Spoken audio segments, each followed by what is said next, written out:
Bom, boa tarde a todos e a todas, novamente, mas porque não estavam presentes aqui ainda, meus colegas da museologia que estão ali, doutorandos, museólogos, nossos professores também que vieram prestigiar e acompanhar a nossa fala. Gostaria de agradecer imensamente o convite, Mário, para poder estar discutindo sobre os pontos de memória, comunidade e museologia social do Brasil. Com certeza foi uma alegria, uma honra poder estar discutindo um pouquinho sobre e apresentando o programa de pontos de memória no Brasil. Tive a oportunidade de estar lá durante 3 anos, quase 3 anos, acompanhando as atividades no Departamento de Museologia Social e Educação Museal, onde está alocado esse programa de pontos de memória dentro do IBRAM, do Instituto Brasileiro de Museus. Então, eu trouxe, e aí pensando que poderia, qual é o recorte, qual é o enfoque dessa fala, quando eu em contato com o Mário. Fazer um recorte sobre esse programa é um pouquinho complicado, porque ele já tem lá desde 2009, são mais de 200 experiências, 300 experiências que estão em curso no Brasil nesse momento, que já foram mapeadas. Então, eu tentei centrar um pouquinho na minha fala numa perspectiva histórica, também, e apresentar um pouquinho desse programa. Ele vem no âmbito da política de museus, que começa lá em 2003, ainda com a primeira gestão do presidente Lula, foi nesse período, e na gestão do ministro da Cultura, Gilberto Gil. E também nesse momento, mais especificamente lá em 2009, onde teve a criação mesmo do IBRAM e a criação do programa de pontos de memória, mas aí ainda como um projeto piloto, do professor Mário Chagas, que esteve acompanhando todo esse processo, também da nossa colega e recém-doutora agora, a professora Marcele, que fez uma tese brilhante, acabou de apresentar na Universidade Lusófona, e que também depois, quem tiver interesse, ela vai estar disponível, e ainda já não está, mas vai estar disponível, que vai apresentar um pouquinho mais aprofundado sobre o programa Ponto de Memória, que é um doutorado, e tem outras publicações já que tratam do tema. Mas, de qualquer forma, a política de museus, ela inicia em 2003, com a criação do DEMU, que foi um departamento antes do IBRAM, ainda no âmbito do Instituto Nacional Histórico e Artístico do Brasil, do IFAM. Logo depois, e aí só em 2009, com a criação do IBRAM, que o programa ele começa a tomar forma.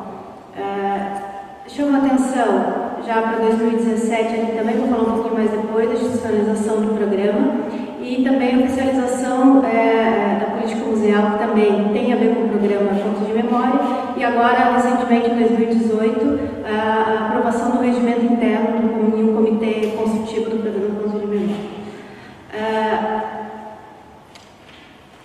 Em 2017, houve a institucionalização desse programa Ponto de Memória. E com uma portaria, a portaria 315, que vai definir um pouquinho o que é o programa Ponto de Memória. Dentro do programa Ponto de Memória, então, onde estão esses pontos de memória? O programa, então, trouxe só a definição rápida aqui, eu acho que ela está bem recente, ela foi trabalhada durante esses longos anos, desde 2009, essa definição está bem completa. Então, o programa Ponto de Memória, ela reúne um conjunto de ações e iniciativas de reconhecimento e valorização da memória social, de modo que os processos museais protagonizados e desenvolvidos por povos, comunidades, grupos e movimentos sociais, em seus diversos formatos e tipologias, sejam reconhecidos e valorizados como parte integrante e indispensável da memória social brasileira. Então, esse é o programa. Depois vou falar um pouquinho mais. Agora, o que seria, então, o que é definido? O que se compreende por pontos de memória?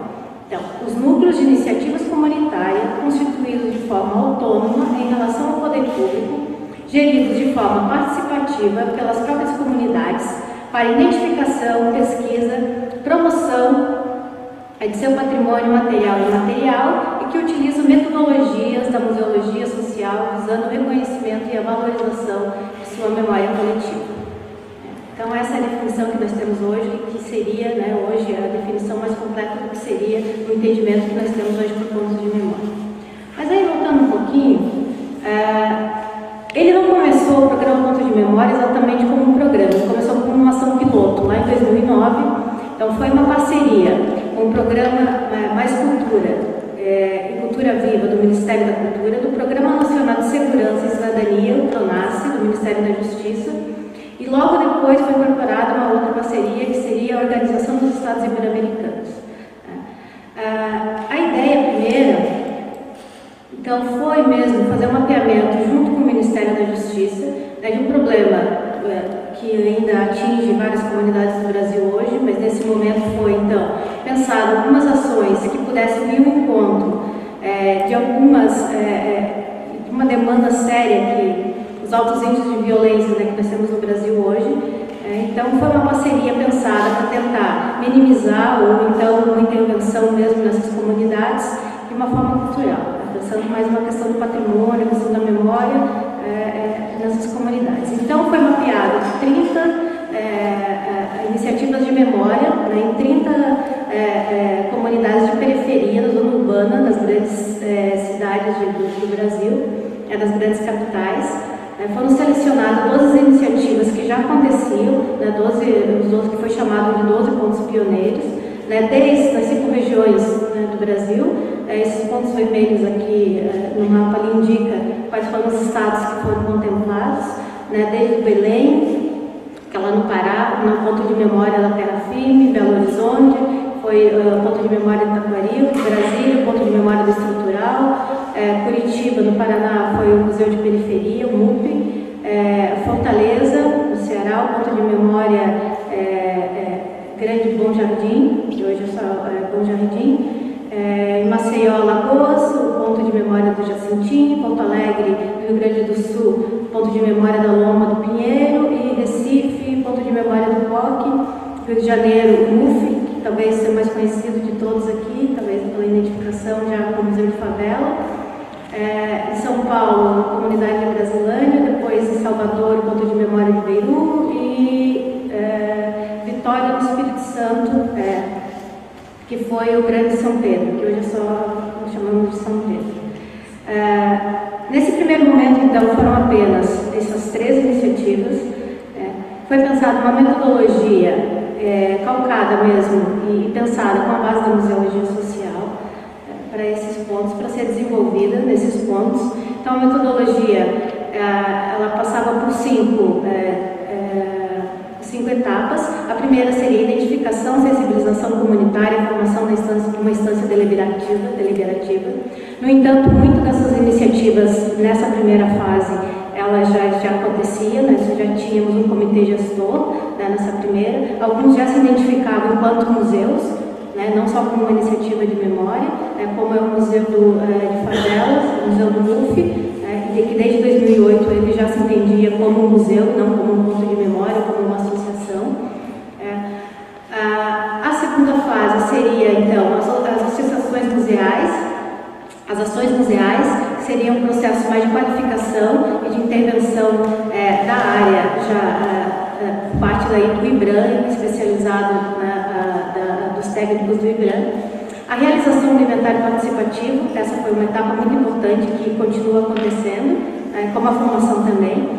A realização de ações museais para o compartilhamento e a difusão das memórias, aí inclui exposições, publicações e outras formas de difusão desse patrimônio. O reforço para a rede de pontos de memória, então, e a criação aqui, então, de pontos de uma rede de pontos de memória, desses pontos de memória, essas redes, depois eu vou falar um pouquinho mais das redes, elas hoje já em torno de 15, né, de 15 hoje elas já estão estabelecidas. E aí depois a TEIA que vai congregar tudo isso, mas depois eu vou falar um pouquinho mais. Então, ela foi pensada, essa metodologia, ela foi pensada para esses 12 pontos pioneiros que foram chamados. Esses pontos, eles passaram por essas 5 etapas, não todos ao mesmo tempo, cada um com o seu tempo. Alguns, como já se identificavam como museus, essa etapa ela já passou para a etapa seguinte, cada um no seu tempo, cada um na sua forma de organização comunitária, com o comitê gestor. Esse comitê gestor mesmo dentro da associação, ele que organizava. E um ponto muito importante foi que nesses museus você tinha o consultor da comunidade, uma pessoa que fazia o elo entre o museu, entre essa associação e o IBRAM. Então foi pensado dessa forma. Alguns desses museus passaram, sim, alguns desses pontos passaram a se auto-identificar e se entendem como museus, outros ainda não, se entendem como no museu tradicional, que nós conhecemos apenas como um ponto de memória, uma associação que desenvolve algumas atividades ainda culturais e educativas. Essa ideia, isso lá em 2009,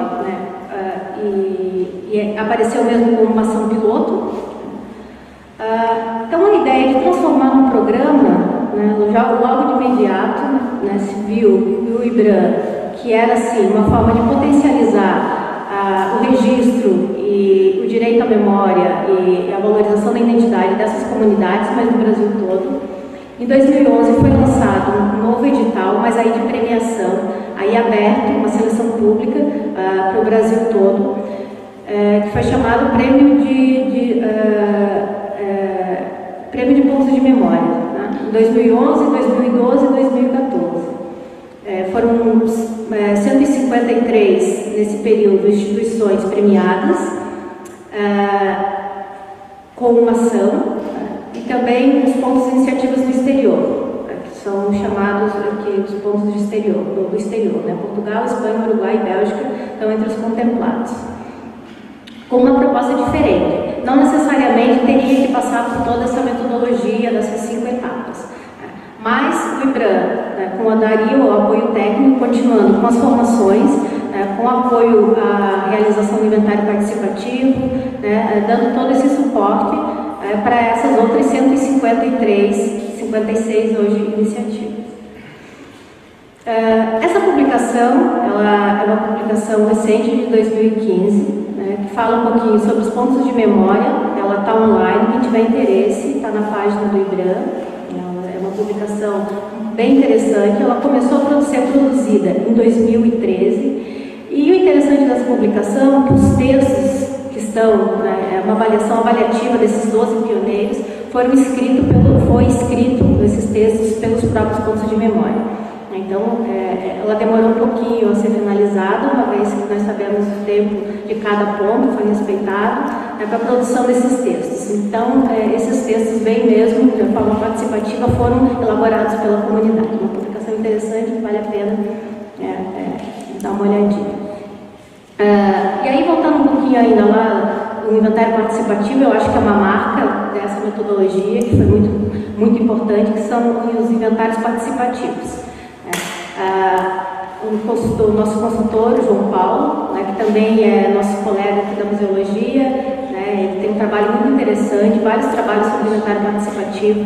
Alguns desses, não todos, e aí eu não tenho hoje exatamente o número de quantos pontos de memória realmente fizeram, já tem o seu inventário participativo. Alguns já iniciaram, que foi muito importante, com essa metodologia. O IBRAM ainda não tem uma publicação específica para inventários participativos, mas trabalha junto com o INFAM, o Instituto Brasileiro, o Instituto Histórico Nacional, do Patrimônio Histórico Nacional, que lançou essa publicação. Ela é muito importante, que tem nos auxiliado bastante, que é a Educação Patrimonial e Inventários Participativos, falando da metodologia do inventário participativo. Uma publicação ótima, que foi também produzida a partir das experiências, de uma análise, de um observatório também do IBRAM, dos inventários participativos dos pontos de memória. Aí também foi acompanhada pelo João Paulo. Então, essa é uma publicação que eu trago, se alguém tiver interesse, é uma publicação bem interessante. Se criou também nesse momento, e isso só vem se estabelecendo, as redes de memória e museologia social. Então, nós temos as redes museus cearenses, comunitários, que é bem forte. Até recentemente nós tivemos um fórum de museus comunitários indígenas, lá que também foi acompanhado por essa rede. A rede de museologia social do Rio de Janeiro, que é muito atuante, que acompanha os inúmeros iniciativas de memória e que acompanha isso não só no Rio de Janeiro, mas também em nível nacional, consegue encaminhar e articular várias ações com esse perfil. A rede de pontos de memória e museus comunitários do Rio Grande do Norte, a rede de pontos de memória e iniciativas de memória e museologia social do Rio Grande do Sul, também é bem atuante, a rede de São Paulo de memória, também temos umas redes temáticas que são chamadas LGBT, e memória e museologia social. A rede de memória e museus de terreiros de candomblé do estado da Bahia, aqui acho que acredito que já temos, é bem atuante também, uns 15 pontos de memória também que fazem parte dessa rede.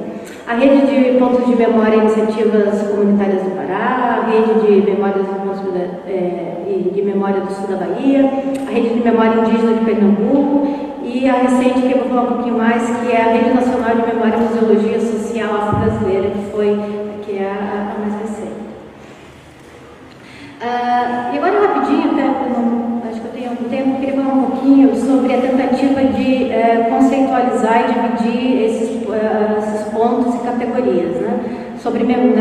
Classificando como memórias afro-brasileiras, indígenas, urbanas, periferias, rural, ribeirinha, ferroviária, litorânea. Esse foi um estudo que foi feito com uma consultora, a Sara Chalub.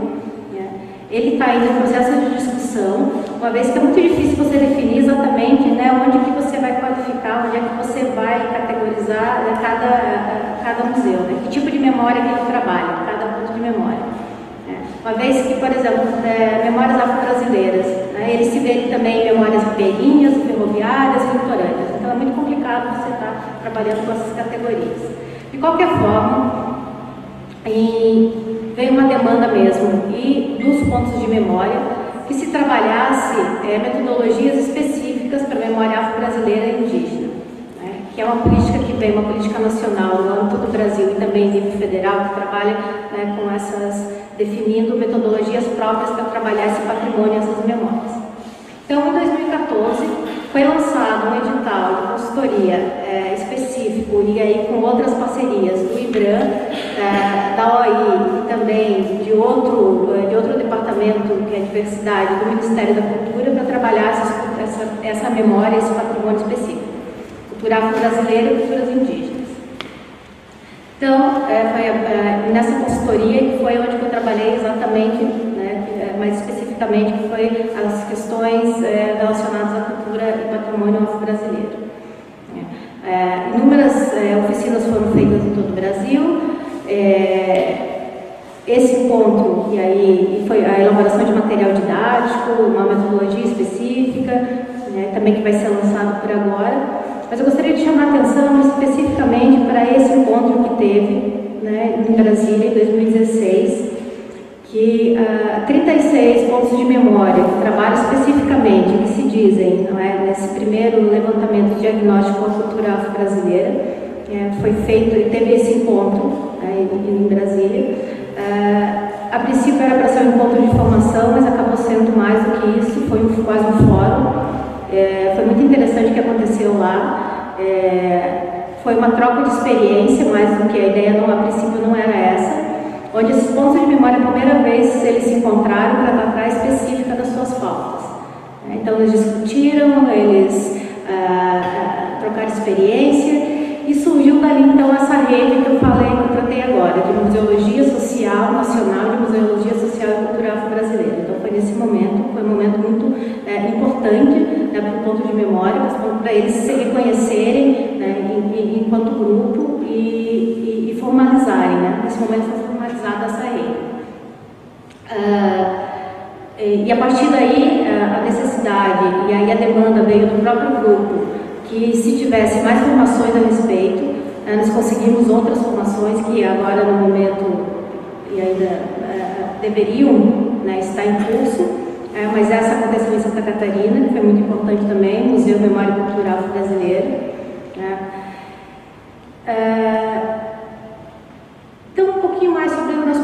eu trouxe alguns exemplos aqui. Esse é um ponto de memória que aí sim ele se entende como o Museu Canidé, né, fica no Ceará.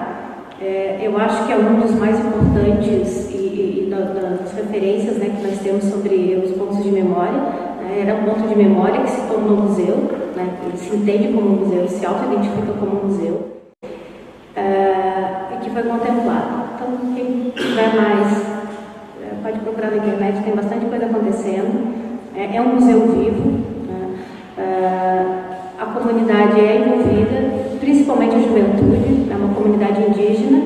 De lá temos grandes lideranças que saíram para estudar e que saíram para fazer universidade, que estão movimentando esse museu. Temos o Suzenaldo Canindé, que já é o professor da comunidade, que saiu e volta e que faz todo esse meio de campo. Também nós temos uma já um pouquinho mais nova, Antônia Canindé, também que saiu, que hoje está fazendo museologia, já na Bahia, né? Então, e que continua pensando nessas memórias.